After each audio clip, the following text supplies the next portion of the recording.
The greatest economy in the history of mankind. The greatest economy in all civilization, the universe. Well, not quite. Josh Frydenberg's actual words. Australia's performance on both the health and the economic front is world leading, with our economy outperforming all other advanced economies in 2020. World leading is obviously the script prepared from the PR people in the Prime Minister's office and the Treasurer's office. And sure enough, the sopranos of the Canberra bubble, in unison, even the ABC, world leading. Did anybody bother to check this world leading spiel? Because on our count, Australia is world leading.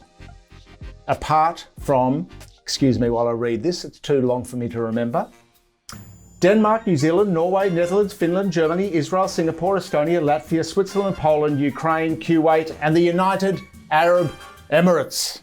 World leading, except for a few others.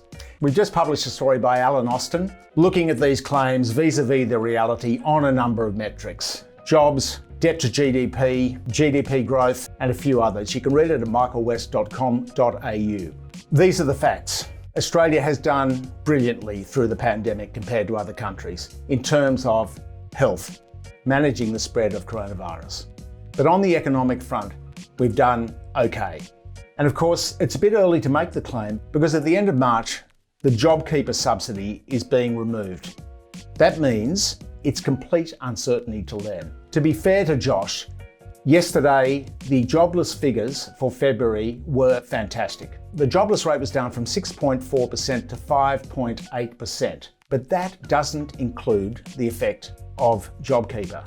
Now, when that comes off, it's likely to be around about the 10% mark. Some people are saying the reality is it's 13%. The greater reality here is that underemployment was up in these figures.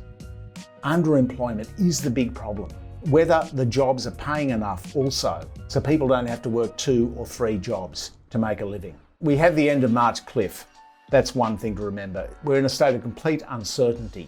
Once the subsidy, once the stimulus is withdrawn from the economy, how's it going to go then? And also, the mainstream media is calling, particularly the Financial Review and the Australian, for the removal of subsidies. They want to contract the economy right now, just as we're heading into this period of uncertainty. Now, this was precisely the problem before the pandemic. Australia was heading into a recession. They were actually in a per capita recession. The reason that the economy was listless before the pandemic was in order to achieve their cherished budget surplus, Frydenberg and Morrison were pulling money out of the economy. They were reducing spending. They were making cuts all over the place just to get that headline figure. And when you withdraw spending from anything, if it's a business or an economy, that leads to less growth, less performance. It's as simple as that. As we know from previous videos, we've explained the QE, we've explained the fact that they're creating new money at the rate of around $5 billion a week. So the real acid test comes in a couple of weeks' time. It might be a couple of months before we know how well the government has performed economically during the pandemic. But right now, the mainstream media has entirely jumped the gun. This is not world leading, it's world middling, and the stimulus arising from the government creating $5 billion in new money, printing money, is propping up the economy now.